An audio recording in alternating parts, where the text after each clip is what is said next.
সত্যি আল্লাহর কসম, আমার শাশুড়ি আমাকে বিষ খাওয়াই দিছেন। আমার স্বামী জিজ্ঞাসা করলে আমি বলবো আমাকে বিষ খাওয়াই দেয়নি, কিন্তু খাওয়াই দিছে।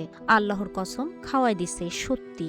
এভাবেই হাসপাতালের শয্যায় শুয়ে শুয়ে ছটফট করতে করতে শ্বাসরুদ্ধকর কষ্টে শেষ পর্যন্ত মৃত্যুর কোলে ঢলে পড়েন এক গৃহবধূ। 2022 সালের 5 আগস্ট ইউসুফের সঙ্গে খুব ধুমধাম করে আমেনা বেগমের বিয়ে হয়েছিল। বিয়ের পর থেকেই সংসারে চলছিল বিভিন্ন বিষয় টানাপোড়েন। বেশ কয়েকবার হয়েছে বিচার সালিশও।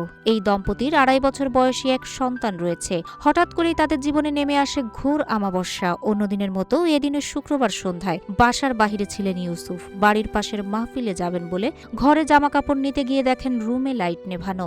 আলো দিয়ে দেখেন তার স্ত্রী আমেনা খাটে ছটফট করছে। পরে অটোরিকশায় নেওয়া হয় হাসপাতালে চিকিৎসকরা জানায় আমেনা বিষ পান করেছেন। কিউব হোল্ডিংসের গল্পে সেই রেখাটি আঁকা হয়েছিল আজ থেকে 1 যুগ আগে।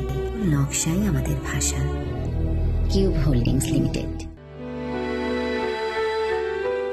পরে ওই গৃহবধূর একটি ভিডিও সামাজিক যোগাযোগ মাধ্যমে ছড়িয়ে পড়ে। সেখানে শাশুড়ির বিরুদ্ধে অভিযোগ তুলে তিনি বলেন, সত্যি আল্লাহর কসম, আমার শাশুড়ি আমাকে বিষ খাওয়াই দিছেন। আমার স্বামী জিজ্ঞাসা করলে আমি বলবো আমাকে বিষ খাওয়াই দেয়নি, কিন্তু খাওয়াই দিছে। এমন অভিযোগ তোলার কিছুক্ষণ পরে চট্টগ্রাম মেডিকেল কলেজ হাসপাতালে মারা যান তিনি।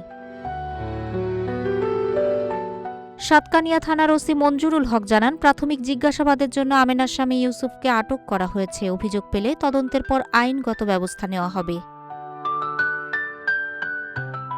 ইউসুফ সদর ইউনিয়নের 6 নম্বর ওয়ার্ডের বাহাদিরপাড়া এলাকার বাসিন্দা। আমেনা জেলার লোহাগাড়া উপজেলার পদুয়া ইউনিয়নের মীরপাড়া এলাকার শফিক আহমেদের মেয়ে। তাহের আক্তার, রূপালী বাংলাদেশ।